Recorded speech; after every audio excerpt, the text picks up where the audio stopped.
Good morning and welcome to another edition of ASK Express. So, without taking much of your time, let's move on to the Mansi for some national updates. Thank you, Aman. Central Vista.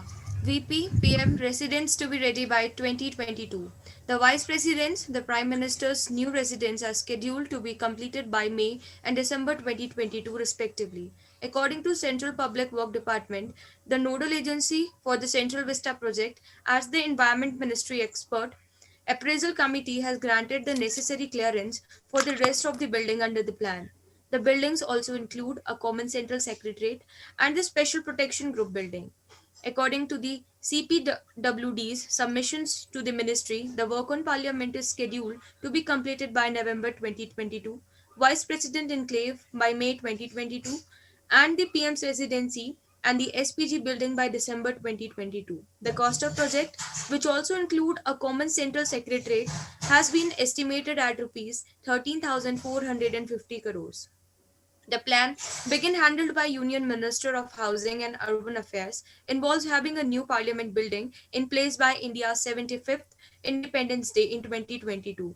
While the entire project, which includes constructing 11 administrative buildings to house all the government ministries, is slated to be finished by 2024. Tata Projects Limited was asked with the construction of the new Parliament complex on September 29, 2020. Now moving on to Ritika for more updates. Thank you, Mansi, for your report. Following the national news, the centre is unlikely to impose a nationwide lockdown.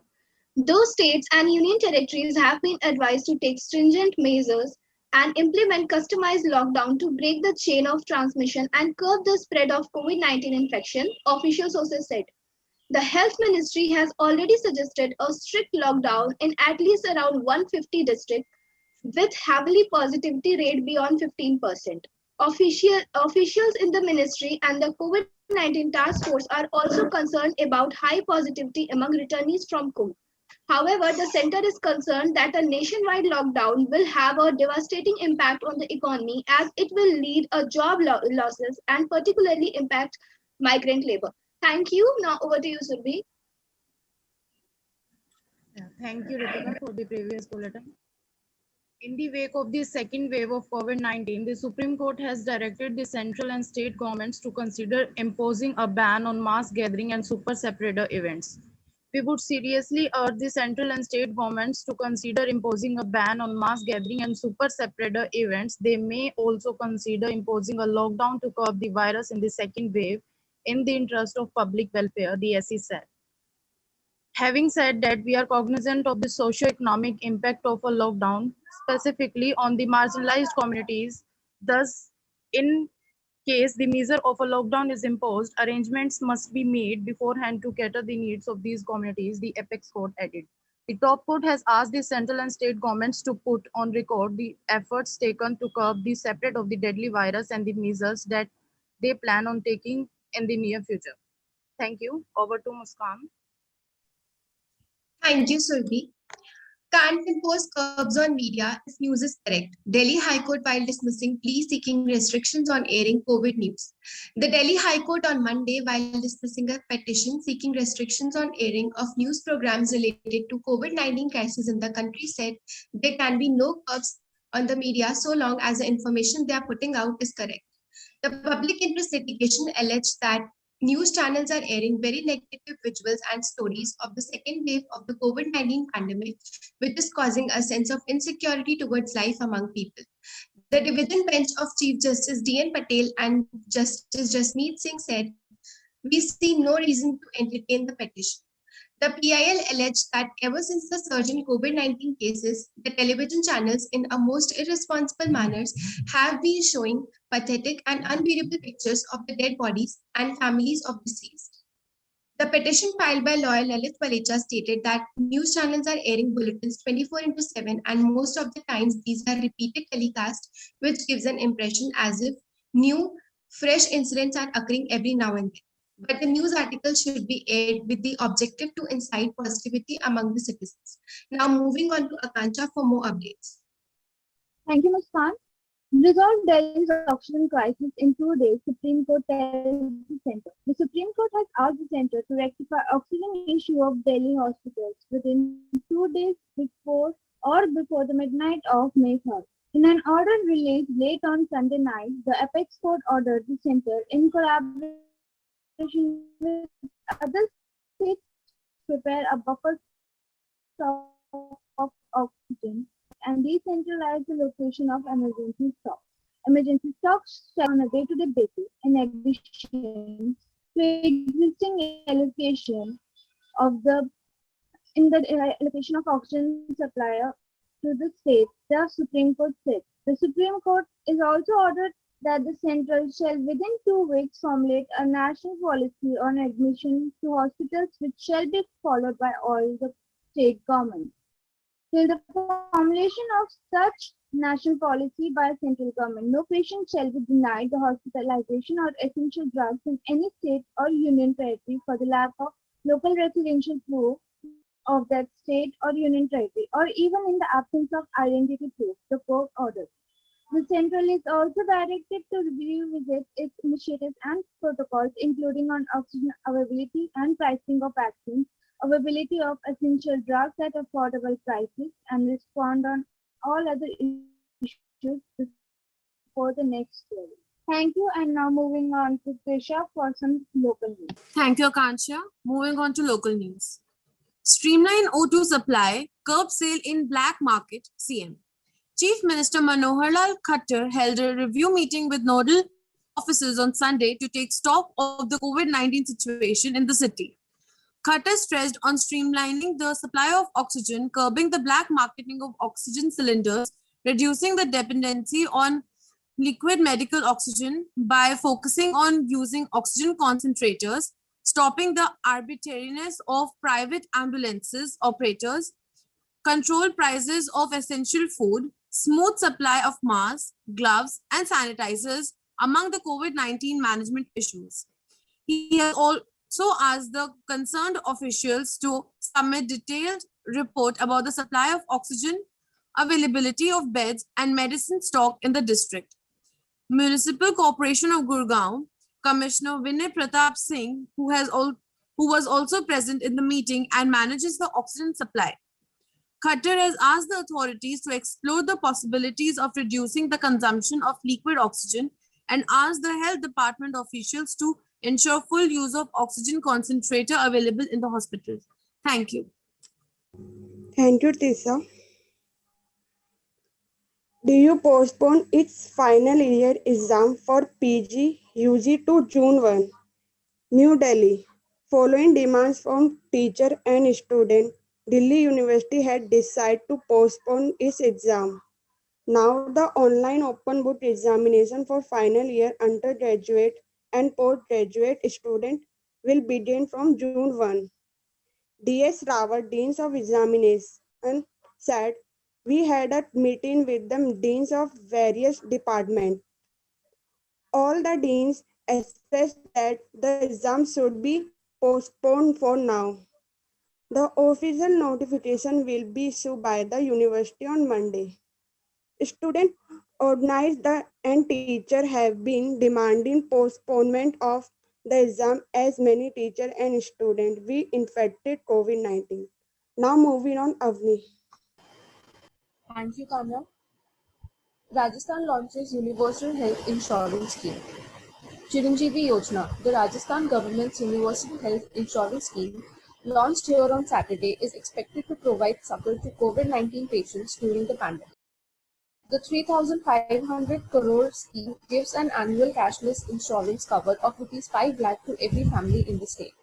Chief Minister Ashok Gehlot said the scheme will help in ensuring social security for vulnerable sections of society and help bridge the gap between the poor and the rich. The scheme was announced in the state budget for 2021-22 for treatment in government and impaneled private hospitals. Registrations will be free for those who are covered under the National Food Security Act, Socio-Economic Caste Census, small and marginal farmers, contractual workers, and those who have received COVID-19 ex gratia assistance. Others who do not fall in these categories will be required to pay Rs 850 as 50% of the annual premium. The Chief Minister asked upon the people to help in breaking the chain of coronavirus infections by strictly following COVID-19 protocol. We will we will be helpless if the number of patients increase exponentially. I am willing to spend the entire budget for saving people's lives. But it is the people who can control the epidemic, he said. Now moving to Shubhankar for further bulletin. Thank you, Abhi. 24 dead in Karnataka hospital due to oxygen shortage report. 24 patients, including coronavirus patients at a government hospital in Karnataka, died yesterday. News agency ANI informed that the patients who were getting cured at the district hospital in Chamarajanagar died of oxygen shortage and other accompanying reasons. Karnataka Chief Minister B.S. Yediyurappa has spoken to the Chamarajanagar DC over the incident and called an emergency cabinet meeting today. Chamarajanagar District in charge Minister S. Suresh Kumar has ordered an inquiry into the death of 24 patients at the district hospital. He said, strict action will be taken against those who are responsible for the shortage of oxygen supply to the hospital. Karnataka had reported 37,733 fresh cases of COVID-19 on Sunday, pushing the state's infection to tally the past 16 lakh mark. Now let's hear it from Snigdha. Thank you, Shubhankar. Delhi.